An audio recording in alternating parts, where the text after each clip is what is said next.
Praise the Lord. சில நேரங்களில் தெய்வ பிள்ளைகளாக இருக்க நாம சில சிக்ஷையின் பாதையில் நடத்தப்படுவோம். சில டைம் அது நம்ம போகிற வேலை இடத்துல அதிகாரிகள் மூலியமா இருக்கலாம். சில டைம்ல நம்ம வீட்டில் நம்ம கணவரோ நமக்கு மேலே கொடுக்கப்பட்ட யாரையாவது மூலியமா நம்மளை சில பாதையில நடத்தலாம். இல்லை நமக்கு ஒரு பிரச்சனை, ஒரு வியாதி, கடினமான ஒரு சுச்சுவேஷன்ல அனுமதிக்கப்படலாம். நம்ம இல்லைன்னா போகிற சபையில மேய்ப்பர் மூலியமா கூட கடினமான பாதையில நம்ம நடத்தப்படலாம். அந்த நேரங்களில் நம்ம யோசிப்போம், நான் தான் எந்த தப்பும் பண்ணலையே, என்ன தெரியாம என்ன எதுக்கு இந்த மாதிரி என்ன நடத்துறாங்க இல்லை நம்மளை நடத்துறாங்க அப்படின்னு நம்மளால புரிஞ்சு கொள்ளவே முடியாது. அந்த இடத்துல மிஸ்டேக்கே பண்ணியிருக்க மாட்டோம், ஆனால் அந்த இடத்துல தண்டிக்கப்படுவோம், அவமானப்படுத்தப்படுவோம். அநேக காரியங்களை ஆண்டவர் அந்த மாதிரி நம்மளை அனுமதிப்பாங்க. அதுக்கு எல்லாம் என்ன காரணம் அப்படின்னு சொல்லி நம்ம பார்ப்போம். 1 கொரிந்தியர் 11வது அதிகாரத்தில் 32வது வசனம். நாம் நியாய தீர்க்கப்படும் போது உலகத்தோடே அக்கினிக்குள்ளாக தீர்க்கப்படாதபடிக்கு கர்த்தராலே சிட்சிக்கப்படுகிறோம். வேற ஃபைனலி நம்ம ஜட்ஜ்மெண்ட் டேல போய் நிற்கும் போது நம்ம சில காரியங்கள் செஞ்ச தவறுகளுக்கு நம்ம அங்கே நியாய தீர்க்கப்படக்கூடாதுன்னு சொல்லி நம்ம இப்போவே அந்த பாதையில நடத்தி நம்மளை பரிசுத்தத்துக்கு நேராக நம்மளை நடத்துவாங்க.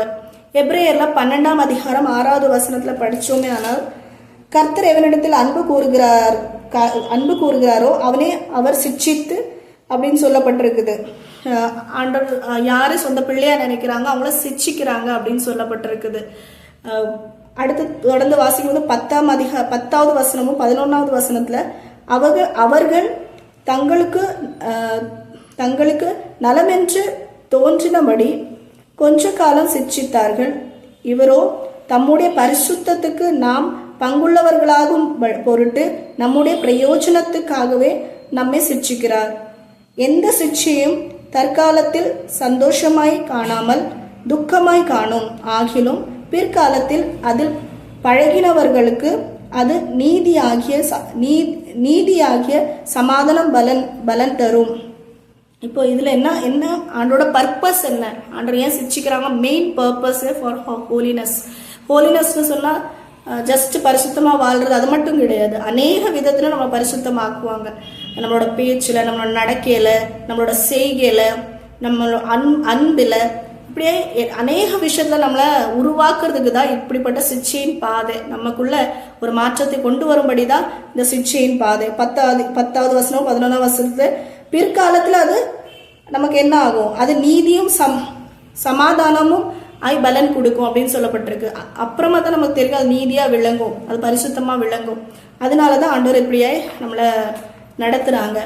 அது நம்ம யார் மூலியமா நம்ம அப்படி நடத்தப்படும் போதும் நம்ம அது அப்போ நமக்கு ரொம்ப கஷ்டமா இருக்கலாம். ஆனா வரும் நாட்கள்ல அது பிரயோஜனம் உள்ளதா தான் இருக்கும்.